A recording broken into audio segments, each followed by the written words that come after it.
السلام علیکم ورحمۃ اللہ وبرکاتہ۔ سامعین، لوگ کتنے بڑے عجیب ہوا کرتے ہیں۔ چلیے ہم ذرا مسلم شریف کی حدیث سنیں گے۔ عبادہ بن ولید بن عبادہ بن صامت رضی اللہ تعالی عنہ سے روایت ہے۔ وہ کہتے ہیں کہ میں اور میرے ابو دونوں دین کا علم حاصل کرنے کے لیے انصار کے قبیلے کے پاس نکل پڑے۔ قبل اس کے کہ وہ مر جائیں ہم ان سے علم حاصل کرنا چاہتے تھے۔ تو سب سے پہلے ہم ابو الیسر سے ملے، جو رسول اللہ صلی اللہ علیہ وسلم کے صحابی تھے۔ ان کے ساتھ ان کا ایک غلام بھی تھا جو کتابوں کا ایک گٹا لیے ہوئے تھا، اور ابو الیسر کے بدن پر ایک چادر تھی اور ایک کپڑا تھا، ان کے غلام پر بھی ایک چادر تھی۔ میں نے ان سے کہا، چچا جان کیا بات ہے، آپ کا چہرہ رنجیدہ رنجیدہ معلوم ہو رہا ہے؟ وہ بولے، ہاں بیٹا، فلاں قبیلے کے فلاں آدمی کے پاس میرا قرضہ آنا تھا۔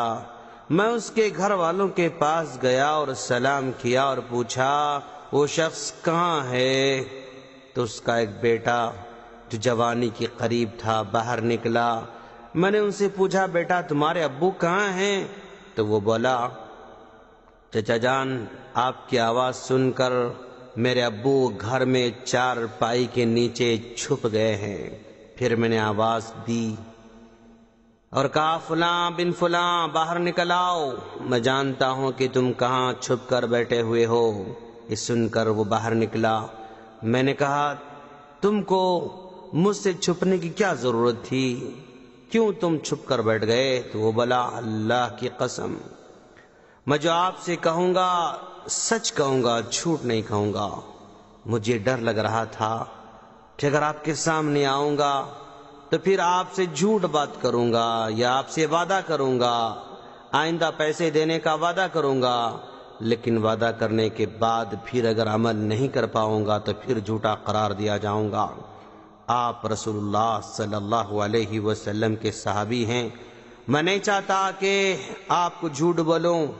اللہ کی قسم میں بہت محتاج ہوں۔ میں نے آپ کے قرض کو واپس لوٹانے کی پوری کوشش کی لیکن لوٹا نہیں سکا۔ تو میں نے کہا، کیا اللہ کی قسم تم سچ میں محتاج ہو؟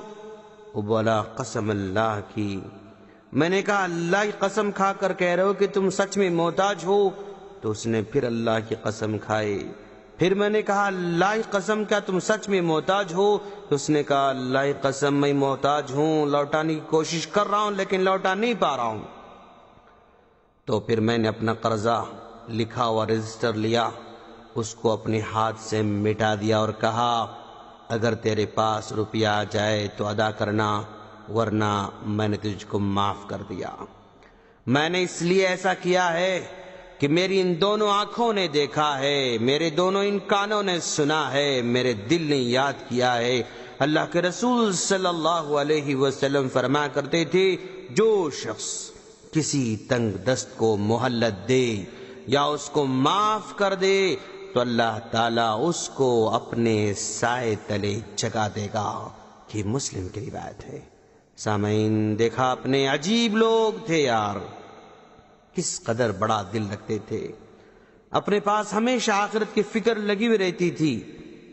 قرضہ معاف کر دیا اور جنت کی امید لگا دی، اور ایسا اس لیے بھی ہوا کیونکہ جو قرض لیا تھا اس نے بھی حقیقی طور پر واپس لوٹانے کی کوشش کی لیکن ادا نہیں کر سکا، تو صحابی نے مجبوری کو سمجھتے ہوئے معاف کر دیا۔ لیکن اگر کوئی قرضہ واپس لوٹانے کی طاقت رکھتے ہوئے بھی واپس نہ لوٹائے تو پھر وہ کبھی بھی جنت کا مستحق نہیں بن سکتا ہے۔ ہم اللہ سے دعا کرتے ہیں کہ باری تعالیٰ تو ہم تمام کو قرض سے محفوظ فرما، اور اگر کوئی تنگ دست ہم سے قرض لیا ہے تو اس کو معاف کرنے کی توفیق عطا فرما، آمین۔ السلام علیکم ورحمۃ اللہ وبرکاتہ۔